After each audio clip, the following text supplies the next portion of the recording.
a favor de los chicos. María Eugenia Vidal, ¿cómo estás? Buenas noches, ¿cómo estás? Bien, mencionábamos esto que hace algunas horas se decretó que es un paro nacional. Veremos con cuánto éxito, con cuánto acatamiento, pero el lunes hay 9 distritos que debían empezar o van a empezar, no sabemos si lo harán o parcialmente lo harán, pero ya es una marcada de cancha fuerte. Recuerdo en nuestra gestión en la provincia, Baradel 62 paros. En la gestión de Kicillof, 0. Creo que eso lo dice todo, ¿no? No es verdad que salen a la calle y paran para defender a la gente. Cuando paran los trenes, ¿defienden a los laburantes que hacen 1 hora y media de cola esperando el colectivo? Cuando hacen un paro de sanidad como el de hoy, ¿defienden a los jubilados que no tienen atención en las clínicas?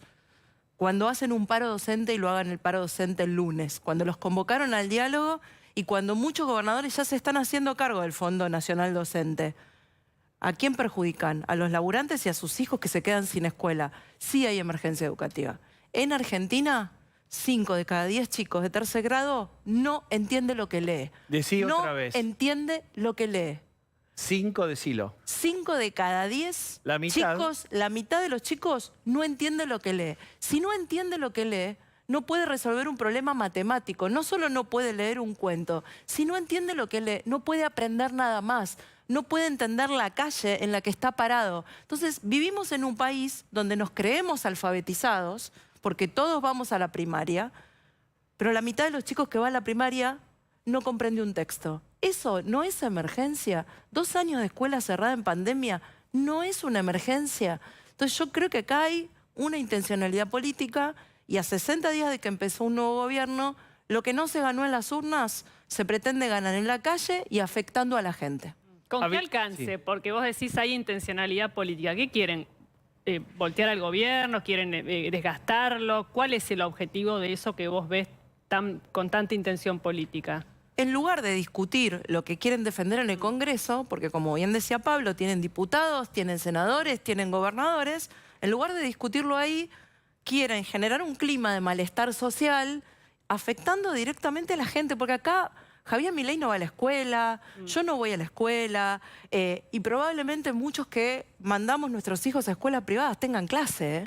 Acá el que se perjudica siempre es al que menos tiene, al que no puede pagar una escuela privada que garantice los días de clase, al que tiene que salir a trabajar y no puede tomarse un Uber o un taxi porque el tren no anda.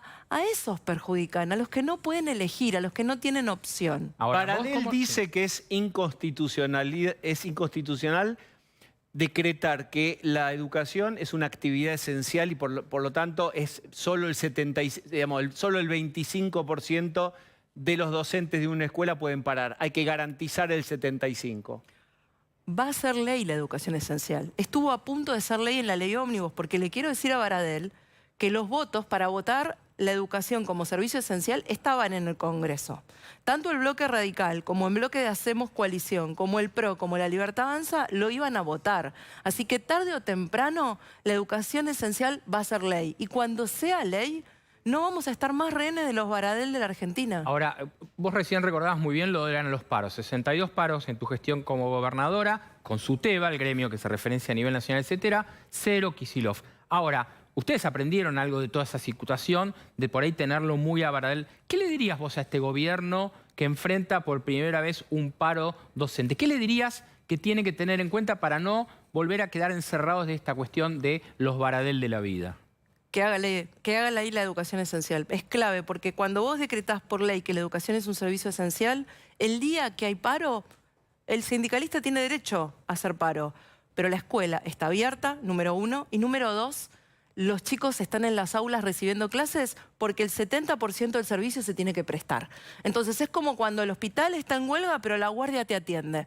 Digo, hay derechos que no pueden parar, y mucho menos cuando estás en una situación crítica como esta. Si de verdad nos duele que haya 6 de cada 10 chicos pobres, no podemos ignorar que la única manera en que tengan una oportunidad es que aprendan, y que cada día que cerramos la escuela le estamos negando la oportunidad de progresar en la vida. Bien, quiero meterme con un tema fuerte anunciado hoy, que es el cierre del INADI, el Instituto Nacional contra la Discriminación. Vean algunos números del INADI, por favor.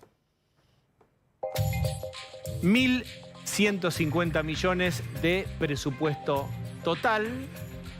Esto es del 2023, el año que pasó. ¿Qué más?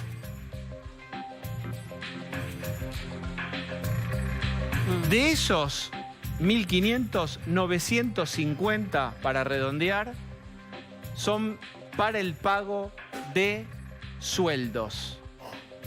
Vamos a ver qué más. Tiene 400 empleados.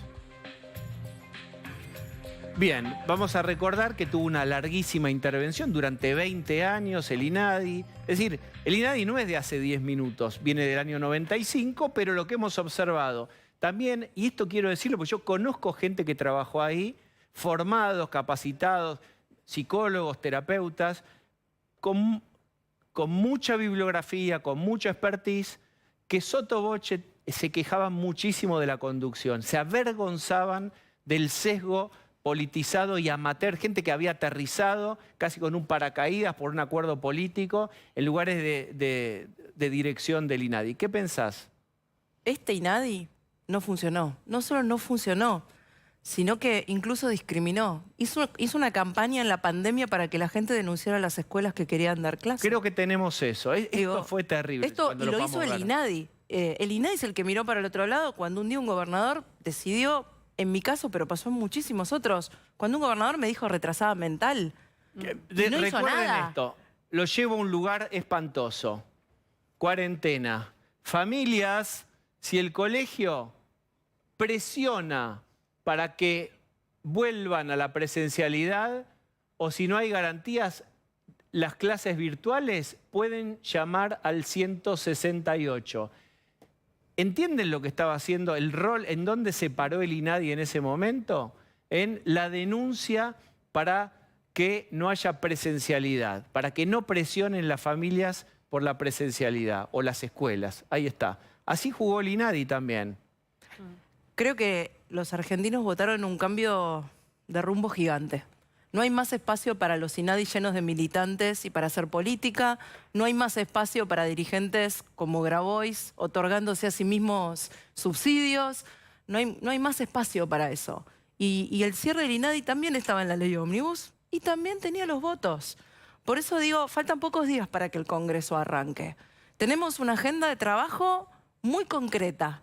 Y creo que tenemos que avanzar en cosas como estas. Y eso no supone, para los que ahora se victimizan, no supone que no se trabaje más en contra de la discriminación, porque esa es una función del Ministerio de Justicia, la tiene que cumplir, y de hecho el ministro cuando estuvo en el Congreso hace menos de un mes dijo, aun cuando el INADI se cierre, la Secretaría de Justicia va a incorporar a los mejores profesionales que tiene el INADI, a los que tiene el Ministerio de Justicia para cumplir esa función. Así que no se necesita un mega organismo con ese presupuesto y que haga militancia política para prevenir la discriminación. Bien, Pablo. A ver, hay que recordar que el INADI es un organismo que se creó en la época de Menem, lo crearon por ley, con lo cual acá hay una discusión que hace falta llevar adelante. Como decía Vidal, lo tiene que tratar el Congreso porque es una ley.